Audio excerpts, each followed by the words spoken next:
Já estamos de volta aqui na TV Diário com o nosso programa e agora eu recebo uma pessoa importantíssima para a nossa imprensa local e também para o nosso mercado literário, com ótimas produções, com ótimos livros. Elvio Cordeiro, muito obrigado pela visita. É um prazer enorme estar presente junto com você na TV Diário, no seu programa, falando um pouco dessa história da cidade, né, da área cultural, e incentivar as pessoas a não só ler a leitura, o ato da leitura, como também o costume do ler.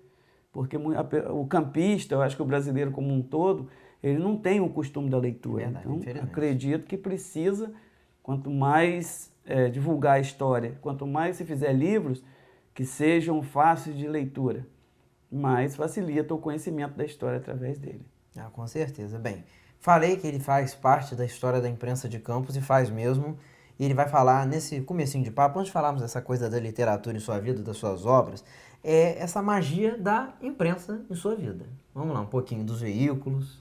É como o professor Júlio César, do curso de Design Gráfico do IFE, que de vez em quando me convida para conversar lá com uns alunos dele, ele diz que eu sou um dinossauro da imprensa de Campos, porque eu passei por todas as mudanças que um jornal pode ter, desde o tipográfico, né, daquele jornal impresso tipográfico do período da composição manual, ao período da linotipo, ao período do nylon print, dos clichês, até o processo de offset. Então eu passei pelo jornal em todas essas funções que um sistema gráfico tem. E convivi, trabalhei como clicheirista, trabalhei como linotipista, titulista, impressor, ajudante de impressor, trabalhei como revisor.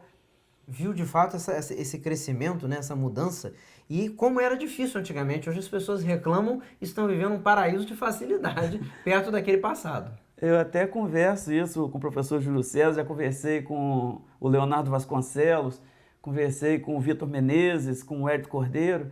Estávamos falando justamente sobre a imprensa moderna, a imprensa de hoje. Eu acredito que a maior parte dos jornalistas de hoje em dia desconhece como era feito um jornal no passado. Você fala um jornal de tipografia, impressão quente, impressão fria, eu acredito que eles pensam que impressão quente é botar no fogo e fria na geladeira. Seguramente, eu tiro pelo caso da televisão, que é a minha área de atuação, e o que me preocupa é que essas novas gerações também não se interessam em entender os primórdios de captação de imagem, de edição. Muita coisa não vivi, mas frequentava e conheci. Então preocupa realmente essa tecnologia, não só nos jornais, nas rádios, nas TVs, né, que distancia um pouco daquele passado de tanta limitação, mas de um aprendizado muito mais produtivo. Não é mesmo? É verdade. E eu convivi 18 anos, foram 3 de Jornal Cidade, Vivaldo Belido, quando eu tive a possibilidade de conhecer o Orávio ainda, como não era um jornalista, o Orávio de Campos Soares, pois ele formou-se jornalista, depois professor, Verdade. E daí cresceu o Orávio de Campos Soares. Nosso grande mestre. Trabalhei 3 anos no Jornal Cidade, depois fui para o Jornal Notícias, onde eu convivi com um celeiro de craques da escrita campista, né? Onde você podia imaginar os maiores escritores da época do jornalismo, dentro do Jornal Notícias de Hervé Salgado Rodrigues, onde eu convivi 18 anos dentro do jornal, e tomei o gosto pela leitura, tomei o gosto pela pesquisa, e a partir daí foi mais 20 anos de monitor campista. Que era uma casa, né, paixão de todos, né? Quem participou do Monitor fala até hoje com muito carinho. O Monitor campista, ele foi tão importante na nossa vida, de quem trabalhou lá, né, que ele fechou em 2009. Até hoje a gente faz as comemorações, confraternização de final de ano e mais uma confraternização que a gente fazia na metade do ano, que era a festa junina. Nós fazíamos a festa junina. Continua, a equipe, a família Monitor continua. A família continua se encontrando, continua, vamos dizer assim, como todo mundo diz, um apaixonado pelo outro, um ligado ao outro, é uma família enorme, que se Deus quiser, a gente vai... Eu ainda tenho esperança de ver o Monitor Campista publicado em Campos. Merecia voltar, né? Tenho certeza que vai acontecer, conversamos já com algumas pessoas sobre isso. Achava que o Monitor deveria ser reaberto como um jornal escola. Poderia ser feito isso, aonde os jornalistas, né, pudessem abrir, ter um campo, um espaço onde ele pudesse crescer na profissão. Aí você poderia fazer profissionais com mais talento, com mais conhecimento, com mais Um olhar espaço, mais crítico, né? com mais Falta isso, capacidade. não é mesmo? Exato. Falta isso de quem produz a notícia, falta isso de quem edita, enfim, de quem gerencia uma redação hoje em dia. Infelizmente, as nossas redações, em sua maioria, vivem esse momento complicado. Então, um jornal escola seria um sonho. Agora, uma grande conquista já foi esse retorno do acervo para Campos. Foi uma briga que, graças a Deus, conseguimos, né? Porque eu que vivi muito tempo ali naquele acervo de monitor campista, eu posso dizer para você, até foi apelidado ali pela professora Sandra Maria França Viana de Pitangui dos livros, porque eu tinha um costume de restaurar aquelas páginas muito danificadas para poder pesquisar nelas. Então foi um prazer ver toda essa sua obra de volta, seus filhos de volta. Então, quando eu fiz questão de estar presente lá, porque quando o monitor voltou, foi uma das brigas, né, que eu participei, eu já estava aposentado quando o monitor fechou. É verdade. Agora chegou o momento de falarmos da carreira de escritor. São obras incríveis, são pesquisas muito apaixonadas. O pesquisador, ele tem que não só ter imenso conhecimento sobre aquilo que ele fala, mas tem que ter gigante paixão. Se você não gosta daquilo que você pesquisa, se você não ama, você não vai ter o mesmo resultado de quem faz com amor, que é o seu caso. Todo mundo fala que realmente eu sou um dos mais apaixonados dos pesquisadores, porque o escritor na minha vida foi um caso à parte, foi uma coisa interessante. Muita gente que me conhece, convive comigo há muitos anos, até ria quando eu falava que um dia eu ia escrever um livro, porque eu pesquisei para muita gente escrever livros. Aí o Jorge Luiz já conhecia o projeto, me chamou para participar de um programa dele, né, na FAFIC, e depois me fala que assumiu a Fundação Zumbi e precisava de uma ajuda minha, de uma parceria comigo. Eu falei para ele, bom, vamos ver o que você precisa. Ele falou assim, ó, eu queria que a gente marcasse essa parceria com o lançamento de um livro, porque eu pretendo levantar a história do negro e da escravidão na nossa cidade. Olha só, depois de tantos anos ajudando a tanta gente, chegou o momento de ser o escritor. Eu tinha pesquisado um personagem que era o Carucango. E a partir daí eu comecei a fazer, a separar esse material, porque ele falou que nós iríamos lançar o Carucango. E em 2009, numa exposição agropecuária, no estande da prefeitura, foi lançado o livro Carucango. A partir daí o Carucango não parou mais, que parece que o Carucango ele foi uma história interessante, porque eu não quis fazer como escritor.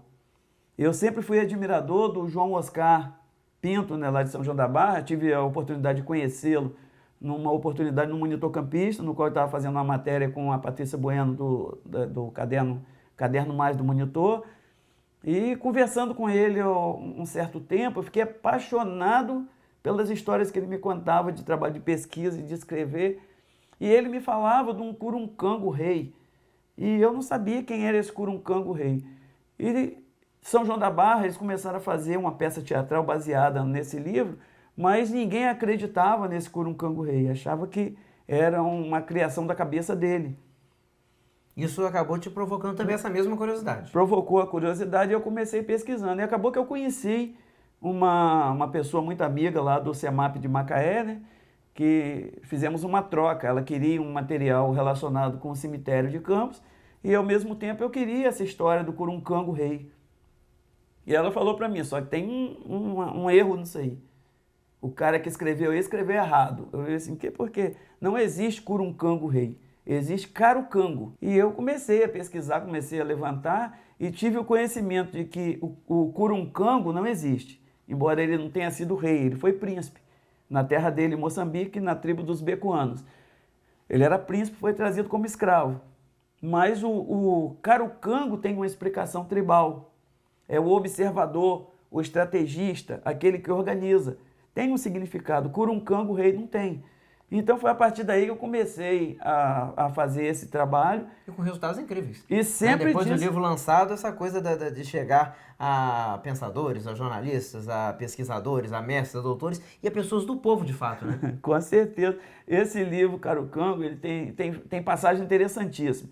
Nós fomos convidados logo depois de lançado para levar na Bienal de Alagoas, 4ª Bienal Internacional de Alagoas, e para nossa surpresa, fomos participar de uma mesa com o representante das embaixadas africanas. E estava lá a representante da embaixada de Moçambique, que era a Sônia, que era uma negra de quase 2 metros de altura, Nossa. muito O simpática. encontro com alguém, né, que vem da terra desse seu personagem. Exatamente. E ela ficou interessadíssima, né, porque falamos para o povo, né, um auditório superlotado, sobre o personagem. E ela me perguntou, depois muito emocionada, qual era o sonho do conterrâneo dela. E eu disse, o sonho dele era levar o povo dele de volta para casa. Aí ela perguntou, hoje, o que eu posso fazer para a alma do meu conterrâneo? Eu falei, você poderia levar alguns livros desses para as bibliotecas da sua cidade. E ela falou assim, então você me autografa 6 livros, que eu vou colocar um em cada biblioteca de Moçambique. Nossa, que maravilha, né? A partir disso a chance aí... de fazer com que a obra chegasse até lá. Exato. A partir daí eu perdi noção Da dimensão, né? da dimensão, porque o livro começou sendo levado para tudo quanto é canto. Eu comecei tendo noção de que ele estava na Espanha, na França e em muitos lugares. Olha só que maravilha. Aquele que tanto ajudou a pesquisadores em seu trabalho, agora se tornou um pesquisador com reconhecimento internacional. Olha, o último livro que eu autografei, que foi o Quilombo, né, que foi um trabalho pesquisado, e toda vez que eu falo desse quilombo, eu falo com um tom de tristeza, porque eu descobri através do pessoal das meninas lá do Arquivo Público um quilombo de Travessão. E perguntei, fui fazer uma pesquisa de campo, em Travessão ninguém sabia que Travessão teve quilombo. Aí descobri um personagem morando em Travessão, no quilombo de Travessão, e faleceu no dia 30 de novembro com 103 anos. E esse livro eu lancei na Bienal de 2012. E eu fiz questão de buscá-lo, pedi autorização da família, fui buscá-lo lá dentro do quilombo, porque eu queria que ele estivesse do meu lado no lançamento do livro. Olha, adorei o encontro. O assunto é super vasto, então em breve nos encontramos, faço questão para poder falar com mais calma desse trabalho com as comunidades quilombolas. Ele está começando em breve um trabalho de um documentário. Assim que ele tiver algum material concreto, vai voltar para falar para você que nos prestigia. Muito obrigado então, pela visita. Nada, um prazer enorme, prazer imenso estar junto com você. É isso, e nós vamos ficando por aqui. Voltamos no nosso próximo programa. Muito obrigado pela audiência e até lá.